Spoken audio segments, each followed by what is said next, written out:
காலை நேரம் அது. வீட்டு திண்ணையில் உட்கார்ந்திருந்தார் பெருஞ்சித்திரனார். அவர் உள்ளம் தண்டமேல் செல்வம் நிறைந்த கருவூலம். ஆனால் அவர் இல்லமோ கூரை வேய்ந்த குடிசைதான். அங்கே திருமகள் தாண்டவமாடவில்லை. மருமகளாகிய கலைமகள் வாழும் இடத்தில் வாழ்வதற்கு அந்த பெருமாட்டி திருவுளம் கொள்வதுதான் இல்லையே.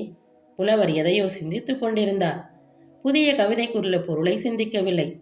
பழைய பொருளை கற்பனை வண்ணத்தில் தீட்டவும் இயலவில்லை.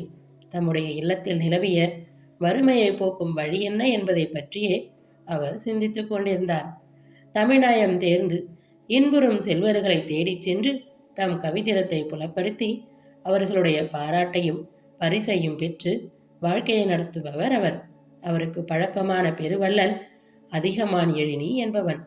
தன்னுடைய நகரமாகிய தகடூரில் சேர அரசனாகிய பெருஞ்சேரல் இரும்பறையோடு பொருது வீழ்ந்துவிட்டான் என்ற செய்தி அண்மையில் அவர் காதில் விழுந்தது.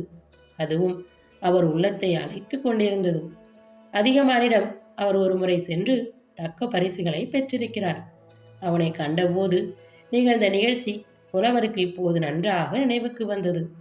அன்றுதான் அதிகமானுடைய பெருந்தன்மையை பெருஞ்சித்தனார் உணர்ந்து கொண்டார். முதலில் அவர் அவனை சிறந்தவனாக கருதவில்லை. அவனிடம் அவருக்கு கோபம் உண்டாயிற்று. ஆனால் அவருடைய கோபம் பின்பு நன்மையை விளையச் செய்தது. தகடூர் நெருந்தூரத்தில் உள்ள ஊர். அதற்கு போக வேண்டுமானால் மலையடர்ந்த பகுதிகளை கடந்து செல்ல வேண்டும். இப்பொழுது சேலம் மாவட்டத்தில் உள்ள தருமபுரி என்ற ஊரின் பழைய பெயர்தான் தகடூர் என்பது.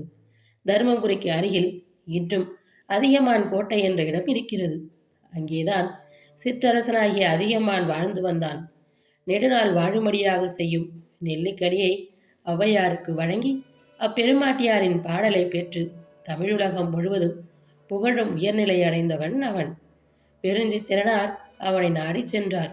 அவர் போன சமயம் பெரும் சேரலிரும்பரை போர் செய்ய வரக்கூடும் என்ற செய்தி அதிகமானுக்கு ஒற்றர் மூலமாக எட்டியது.